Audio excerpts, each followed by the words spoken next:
Welcome. Settle in. Find a quiet, comfortable place. Take a deep, gentle breath and let your shoulders relax. We are going to go on a journey together, a journey into the quiet and into the unknown. We will travel back in time, not to a noisy battlefield or a bustling throne room, but to the gentle, silent spaces in history. We will be exploring one of the most intriguing and mysterious periods in the life of one of history's most pivotal figures. This is the story of Jesus of Nazareth and the years that are hidden. The hidden years.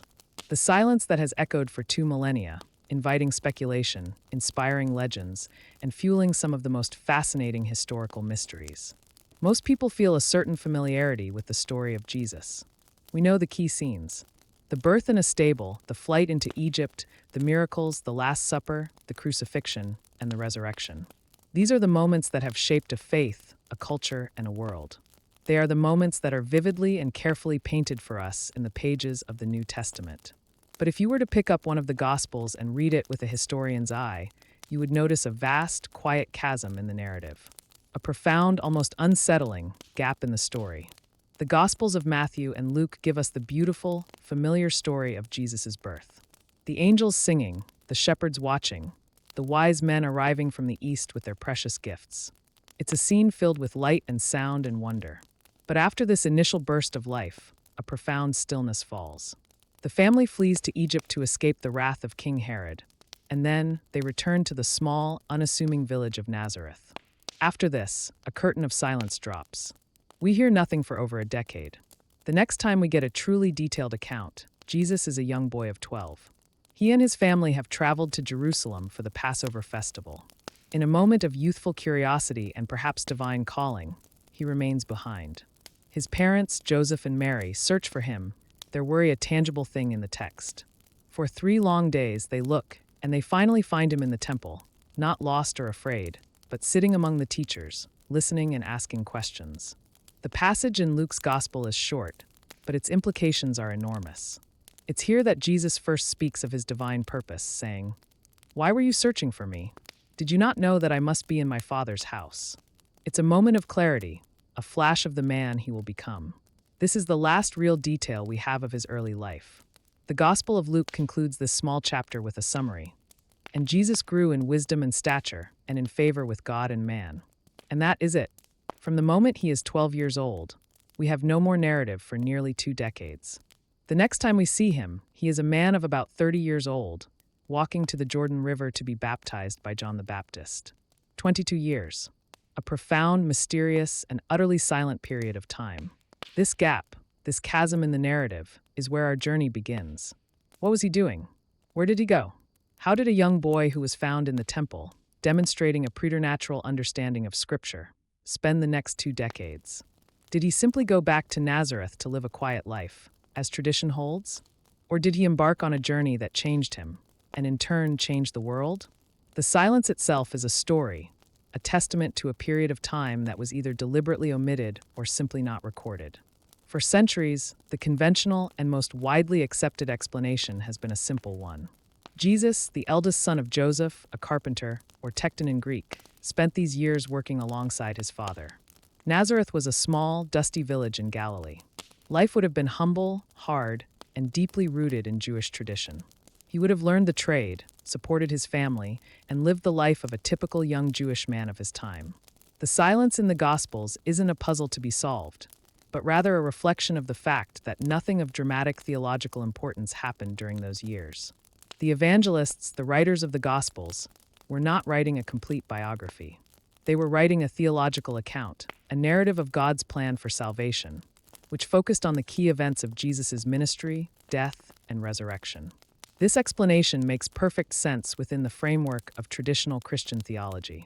It paints a picture of a humble, relatable man who didn't need to travel the world to gain wisdom, because his wisdom was inherent divine. It reinforces the idea that he came from a common background, not from a place of exotic learning or privilege. The silence, in this view, is a sign of his humility, a testament to his simple beginnings. It's a powerful narrative in its own right, one of a man who found his purpose not in grand journeys, but in quiet, everyday life. He was a man of the people for the people, and his years in Nazareth only deepened that connection. He knew the feeling of sawdust on his hands, the weight of a tool, the struggle of a simple, honest day's work. But for many, this explanation is not enough. The human mind is naturally drawn to puzzles. The vast, blank canvas of those 2 decades is too tempting to leave empty. It's a vacuum waiting to be filled. And so, over the centuries, a multitude of theories, legends, and historical hypotheses have emerged to fill that void. These theories are not always accepted by mainstream historians or theologians, but they are a testament to the power of the mystery itself. They are born from a deep-seated desire to understand the entirety of a person, to see the full picture, even if it requires stretching the boundaries of what is known. Why do we find these theories so compelling? Perhaps it's because the narrative of Jesus' public ministry is so extraordinary. A man with the power to heal the sick, raise the dead, and command the elements. How does one acquire such power and wisdom? For many, the idea that he simply went from a carpenter's bench to performing miracles seems incomplete. It's as if a missing chapter, a crucial part of his education and development, is necessary to make the story whole. We want to believe that his preparation was as remarkable as his ministry. We want to see a period of intense learning, a time when he was mentored by ancient masters, or exposed to esoteric truths that prepared him for the divine work he would undertake. The hidden years become a story of spiritual formation, a quest for enlightenment that leads him to his ultimate purpose. And so we must ask the questions. Did he travel east to India, as some have claimed, to study with Buddhist monks and Hindu gurus? Did he spend time in Egypt, learning from ancient esoteric schools of thought? Or did he journey west to the very edge of the known world, to the shores of Britain, to learn from the wise and mysterious Druids? Each of these theories, wild and compelling as they may be, provides an answer, a story to fill the silence. They are stories that have been passed down, whispered in quiet corners, and written in dusty books. They are the legends that grow in the fertile soil of the unknown. This is not an attempt to debunk or endorse any of these theories. Our goal is to simply explore them, to turn them over gently in our minds, to listen to the whisperings of history and legend. We will hold each one up to the light, examining its origins, its claims, and its historical footing. We will ask ourselves not only what might have happened, but why these stories have so captivated our imagination for so long. They tell us as much about ourselves and our desire for a complete narrative as they do about the man they seek to explain. Let us begin with the traditional view, which is the most grounded in historical and scriptural context. The gentle, peaceful image of a carpenter's life in Nazareth. Before we venture into the more exotic theories, we must first understand the life that the Gospels suggest he led. The quiet life, the humble work, the Jewish family. We will paint a picture of first-century Nazareth, as it likely was. The sights, the sounds, the smells. The rhythm of a life bound by tradition and faith. It is in this quiet world that the most profound transformation may have taken place. A transformation from a simple man to the central figure of a global religion. The silence of the Gospels, in this view, is not an absence of story, but a sign of a profound inner life, a period of quiet preparation for the world-changing work to come. We've just turned the pages on the profound silence of the Gospels, that 22-year chasm that lies between Jesus' youth and his public ministry. We asked the questions that have echoed through time, and now we will begin to explore the answers. We'll start with the most grounded, most traditional explanation, the one that makes the most sense to both historians and theologians. We'll start with the life of a simple man in a simple village. Close your eyes for a moment, and let's transport ourselves to a dusty, sun-baked corner of the Galilee region in the 1st century.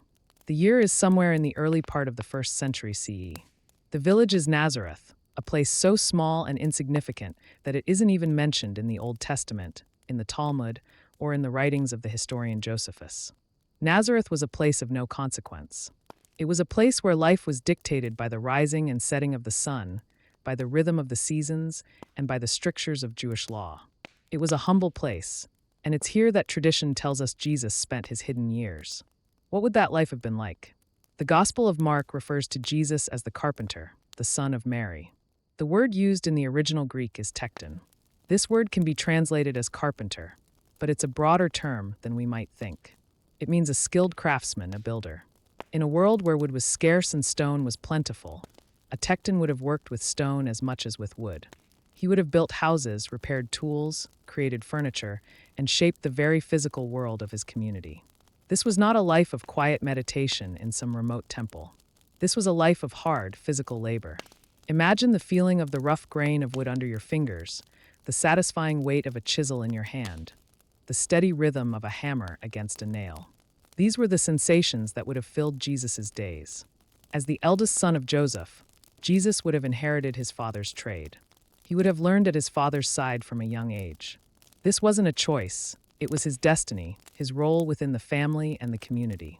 He would have been responsible for helping to provide for his mother, Mary, and his younger siblings.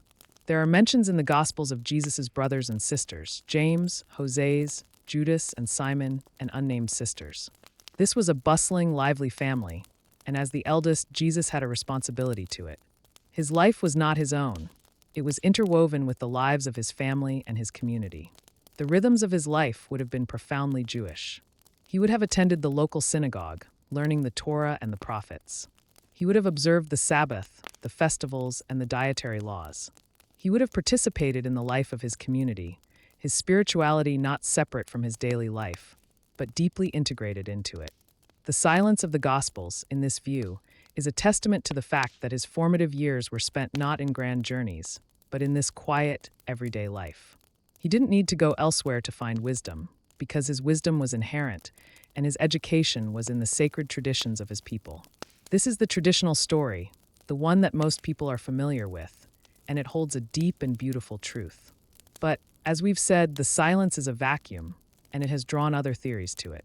One of the most compelling of these theories suggests that while Jesus may have spent a significant amount of time in Nazareth, his hidden years were not spent solely at a carpenter's bench. This theory links him to one of the most mysterious and fascinating Jewish sects of the era, the Essenes. Who were the Essenes? They were a group of Jewish ascetics who lived a communal, disciplined life, often in remote desert communities. They were known for their strict adherence to Jewish law, their rejection of what they saw as the corrupt temple priesthood in Jerusalem, and their belief that they were living at the end of days. They were a people of intense spiritual focus, and their most famous settlement was at Qumran, on the shores of the Dead Sea. This is the very place where the Dead Sea Scrolls were found, a library of ancient texts that gave us a profound and intimate look into the spiritual world of this sect. The theory that Jesus may have spent time with the Essenes is compelling for several reasons. First, there are striking parallels between the teachings and practices of Jesus and those of the Essenes. The Essenes emphasized a simple, communal lifestyle, much like the early Christian communities described in the Book of Acts. They practiced ritual washing, which is reminiscent of baptism, a central practice in the ministry of Jesus and his cousin, John the Baptist. John himself lived a life of austerity in the desert, wore clothes of camel hair, and preached a message of repentance, which aligns closely with Essene ideals. It's highly probable that John had direct contact with the Essenes, and through him, Jesus could have become acquainted with their teachings. Another intriguing parallel is the Essenes' emphasis on light and darkness, good and evil, a dualistic worldview that echoes some of the language found in Jesus' teachings and in the Gospel of John. They believed they were the sons of light, in a spiritual battle against the sons of darkness. This intense, spiritual focus on moral purity and an impending final judgment is a thread that runs through both Essene and early Christian thought.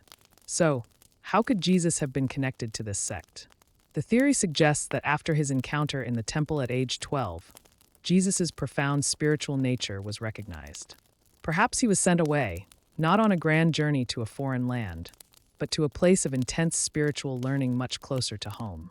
He could have gone to live with the Essenes, becoming one of their own, dedicating his years to prayer, study, and the meticulous copying of sacred texts. Imagine him in the quiet, sun-baked landscape of Qumran, a young man diligently working on a scroll, his mind immersed in the profound prophecies and the intricate laws of his people. This would have been his spiritual crucible, a time of preparation for the seismic shift in consciousness he would later bring to the world. This theory also helps to fill a gap in our understanding of Jesus' ministry. He emerges onto the scene with a fully formed worldview and a powerful message. It's not a message that seems to have come from a simple carpenter's workshop. It's a message that speaks of a profound theological and spiritual understanding. Could his time with the Essenes have given him the framework, the language, and the discipline he needed to deliver his message? Could the intense spiritual discipline of the Essenes have been the soil in which his divine nature was able to blossom? The Essene theory, however, is not without its critics. While there are parallels, there are also significant differences. The Essenes were a closed, secretive, and highly exclusive community. They believed in maintaining their ritual purity by separating themselves from the rest of the world. Jesus, on the other hand, was an itinerant teacher who went out to the people, eating with sinners and tax collectors, and speaking a message of radical inclusivity. The Essenes were pacifists who shunned violence and war. Jesus, while promoting peace, also spoke in metaphor of taking up the sword. The contrasts are as striking as the similarities. And so we are left with a beautiful paradox. Was Jesus the simple Nazarene carpenter, a man of the people who emerged from a life of obscurity? Or was he a student of one of the most enigmatic and spiritual sects of his day, a man prepared for his destiny in the quiet solitude of the desert? Both stories hold a certain power and a certain truth. The silence of the Gospels allows for both possibilities to exist, side by side, in the quiet theater of our imagination. In our next part, we will leave the familiar landscapes of Judea and Galilee. We will journey far to the east, following a trail of whispers and a mysterious manuscript that claims to tell the story of Jesus' journey to India. We will delve into the controversial and fascinating theory of Nicholas Notovich and ask ourselves if Jesus could have learned from the Buddhist monks and Hindu gurus of ancient Kashmir. We've explored the quiet certainty of Jesus' life in Nazareth and the intriguing possibility of his time with the Essenes. Now, let's leave the familiar landscapes of Judea and Galilee far behind. We are going to embark on a journey that begins not in the ancient world, but in the late 19th century. Our guide is a Russian aristocrat and journalist named Nicholas Notovich. He presents a story so wild and so compelling that it has captured the imagination of people for over 100 years. This is the story of Jesus in India. The year is 1887. Notovich is traveling through Kashmir and Ladakh, a region in the majestic, snowy heights of the Himalayas. His journey is one of adventure and discovery. While there, he hears whispers, faint rumors of an ancient manuscript, a text hidden away in a Buddhist monastery. These whispers speak of a figure known as Saint Isa, a holy man who came from the West, performed miracles, and taught a message of love and righteousness. Notovich is intrigued.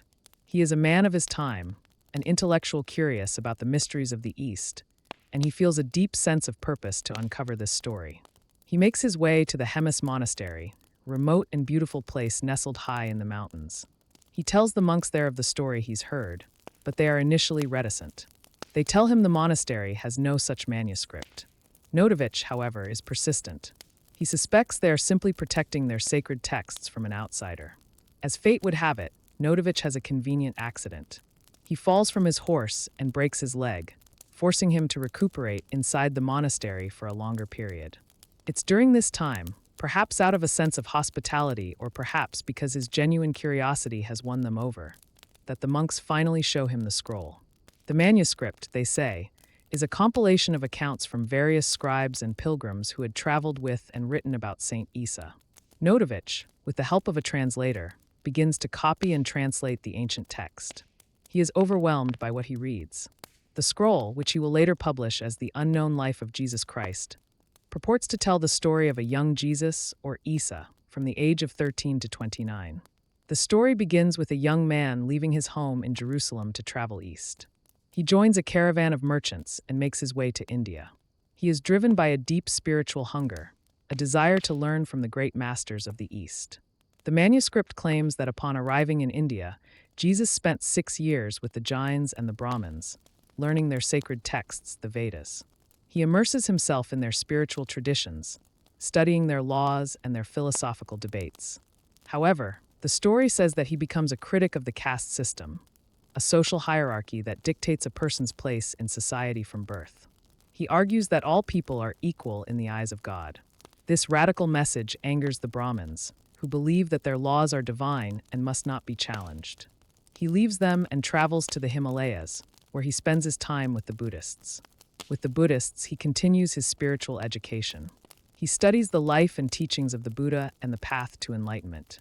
He learns about the importance of meditation, compassion, and the suffering of the world. He perfects his ability to heal the sick and to perform miracles, abilities that we see later in the Gospels. The manuscript presents him as a man of profound spiritual power, a man who synthesizes the wisdom of multiple Eastern traditions into a new, powerful message. The story concludes with Jesus returning to the West, through Persia and on to Judea, to begin his public ministry. Notovich's book, published in 1894, created an international sensation. It offered a compelling, detailed narrative to fill the very silence we are exploring.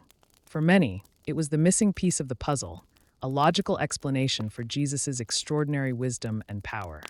It suggested that Jesus was not just a divine figure, but a global one, a master who had traveled the world and absorbed the best of its wisdom.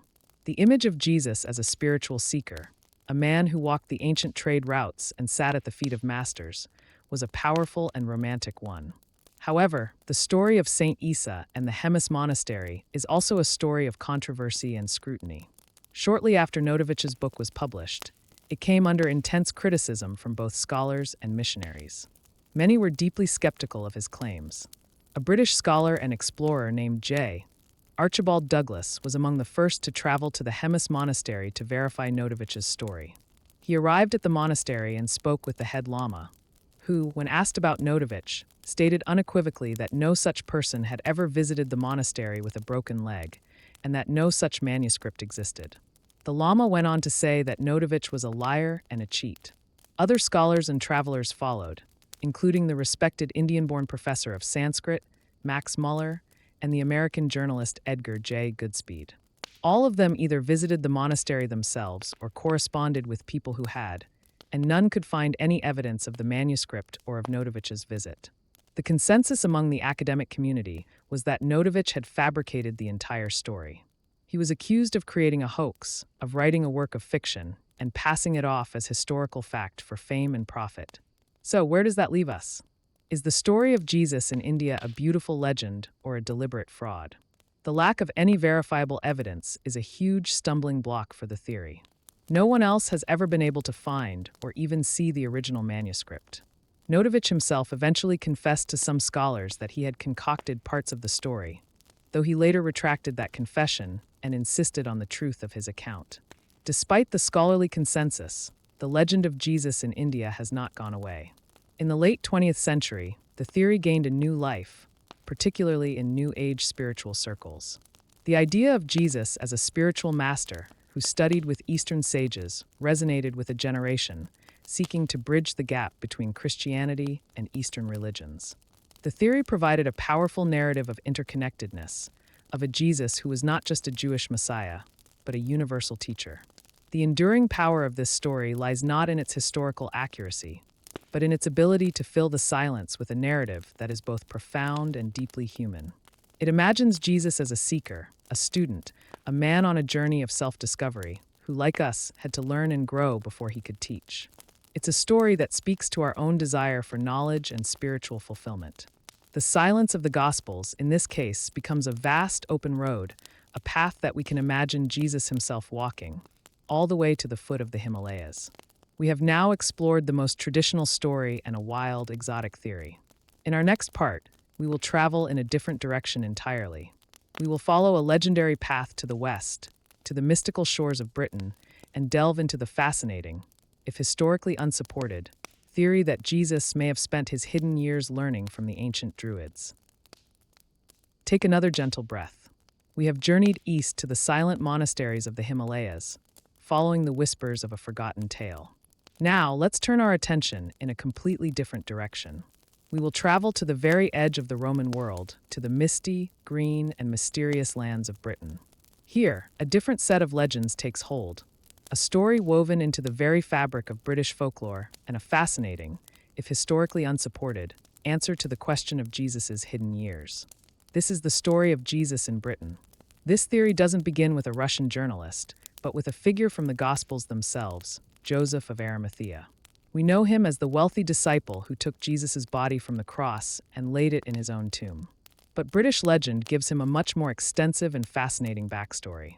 The legend says that Joseph was a successful and prosperous merchant, specifically involved in the tin trade.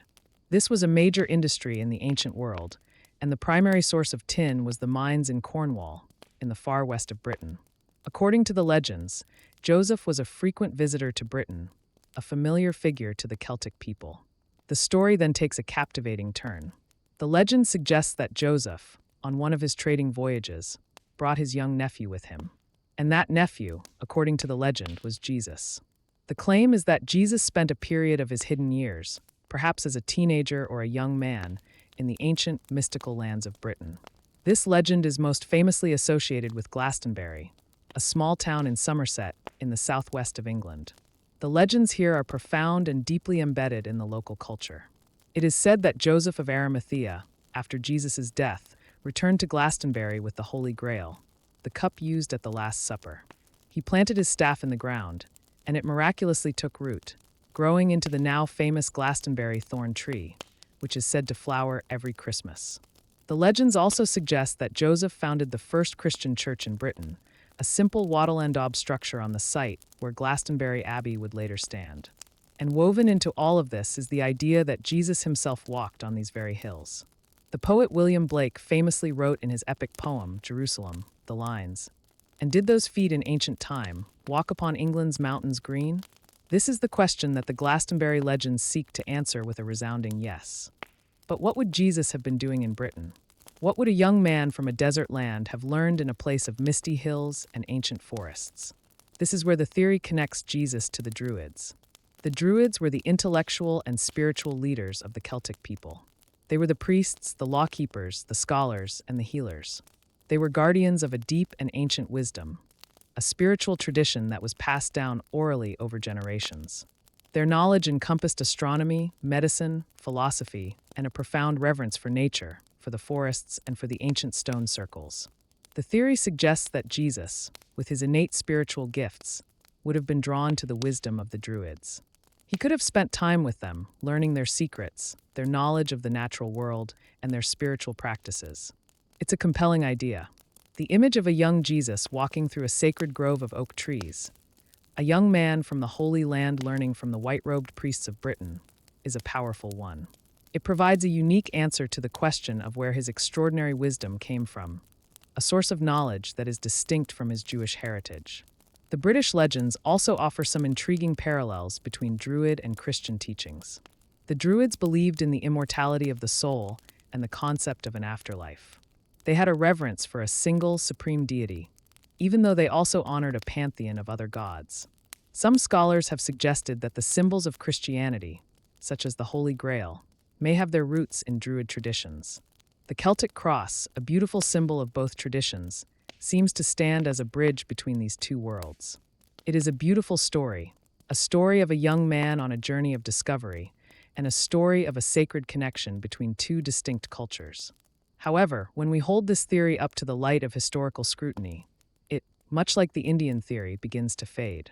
There is absolutely no historical or archaeological evidence to support the claim that Jesus ever set foot in Britain. The Gospels are silent on the matter, and the Roman historians of the time, who meticulously documented the movements of important figures, also make no mention of it. The legends themselves only began to emerge and gain prominence in the late medieval period, centuries after the events they describe. They were likely born from a desire to create a powerful foundational myth for the English Church, to give it an apostolic lineage that was not dependent on Rome.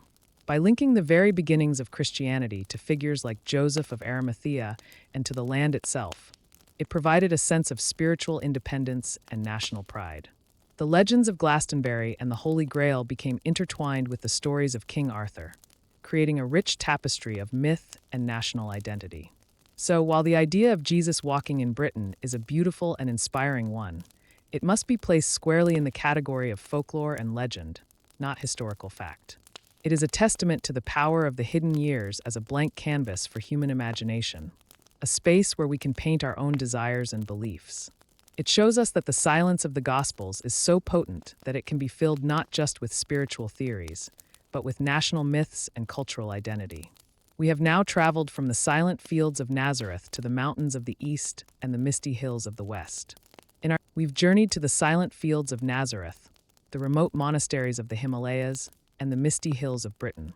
Now, let's turn to a more familiar and ancient land, a place that played a crucial role in Jesus' infancy and may have influenced his hidden years.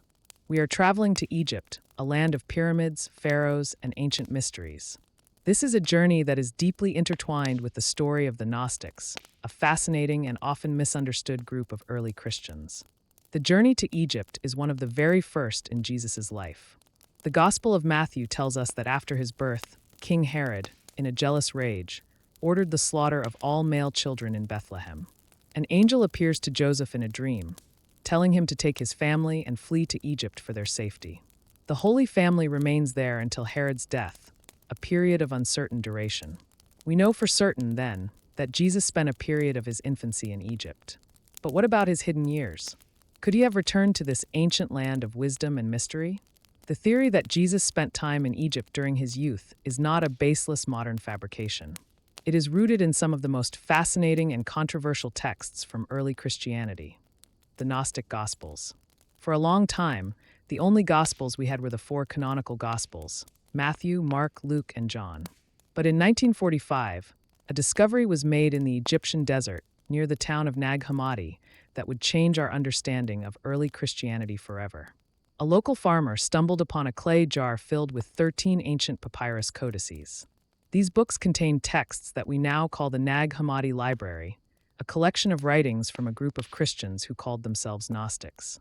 The word Gnostic comes from the Greek word gnosis, which means knowledge. The Gnostics believed that salvation came not from faith alone, but from a special, secret, spiritual knowledge that could only be attained through direct, mystical experience. They saw Jesus not just as the Son of God, but as a revealer of this divine knowledge.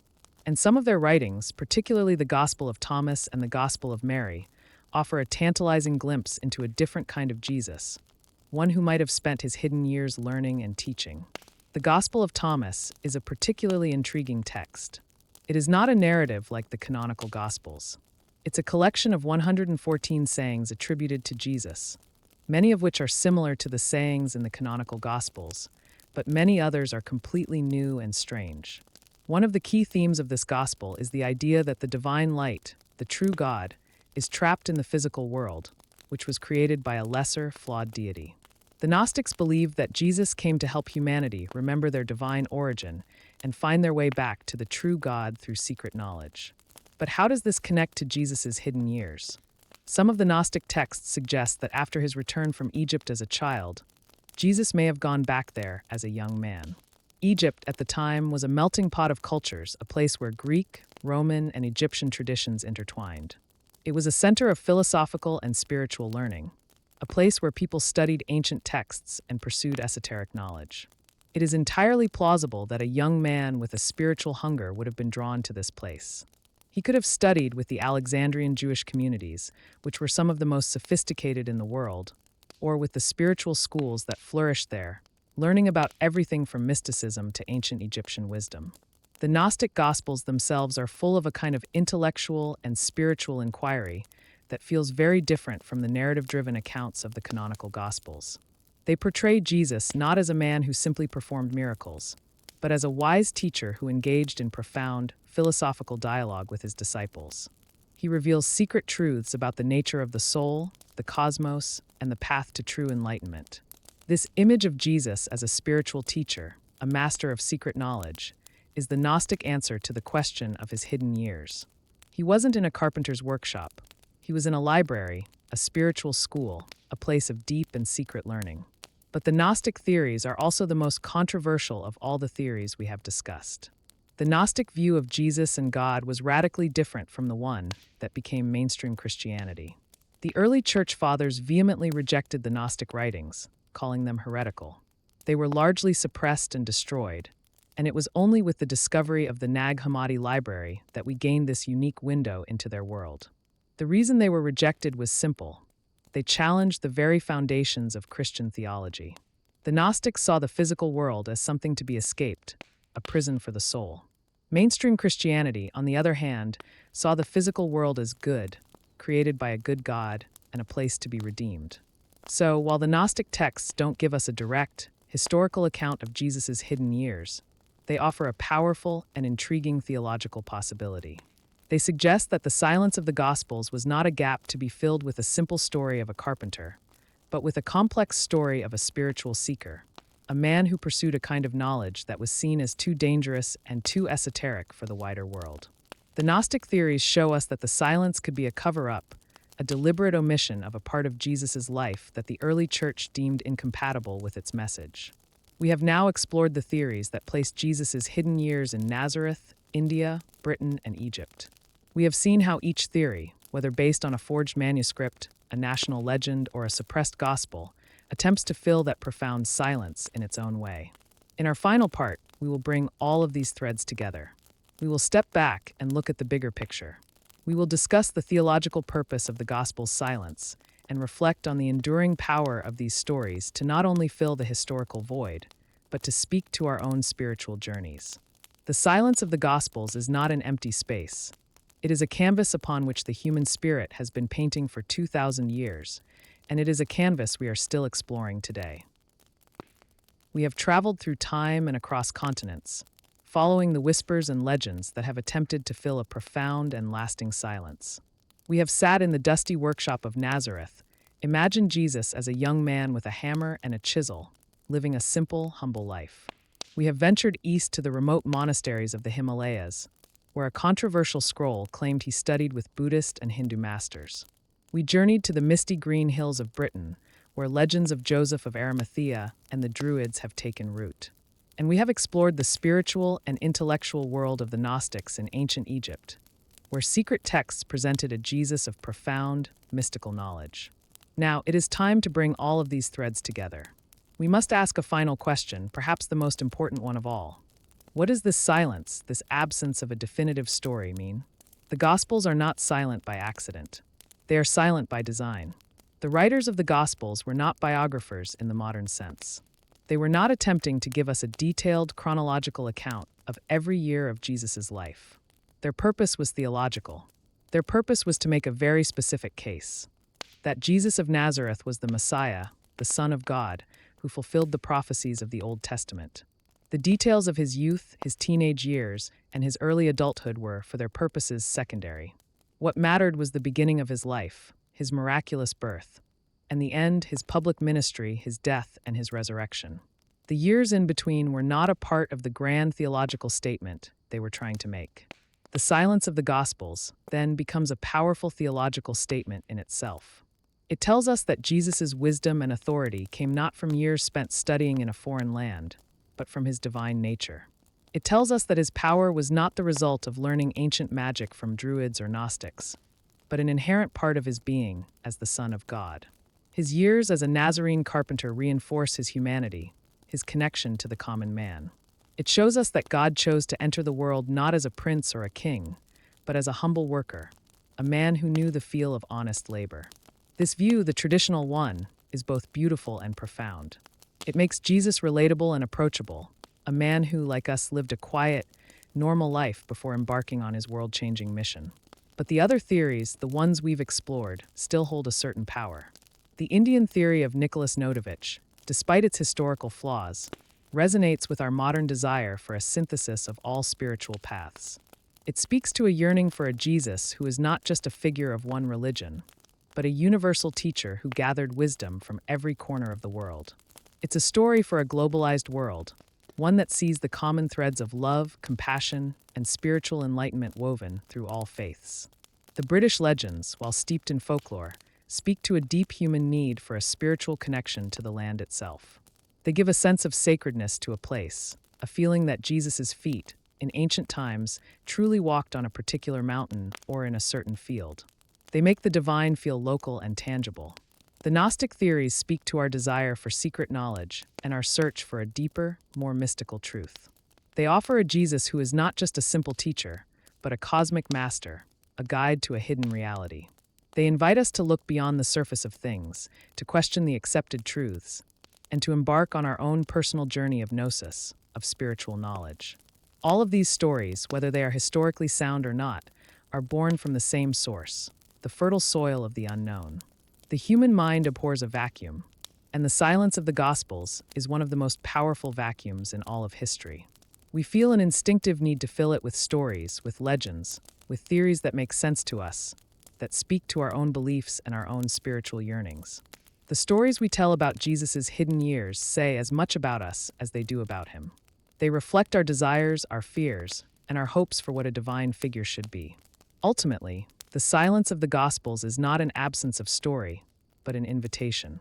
It is an invitation to contemplate the profound mystery of a man who lived for 30 years in obscurity before stepping into the light and changing the world forever. It is an invitation to reflect on the nature of wisdom, of spiritual growth, and of divine purpose. Was his preparation a quiet, humble one in a carpenter's workshop? Or was it a grand, global journey of spiritual discovery? The answer, in the end, may not be found in a dusty scroll in a monastery or a historical text from a druid circle. It may be found in the quiet space of our own hearts, in our own search for meaning, and in the profound personal connection we feel to the story of a man who stepped out of the silence and into history. Thank you for joining me on this quiet journey. I hope you found peace and a sense of wonder in the exploration. The story of the hidden years may never have a final chapter, but the search for it is a beautiful journey in itself.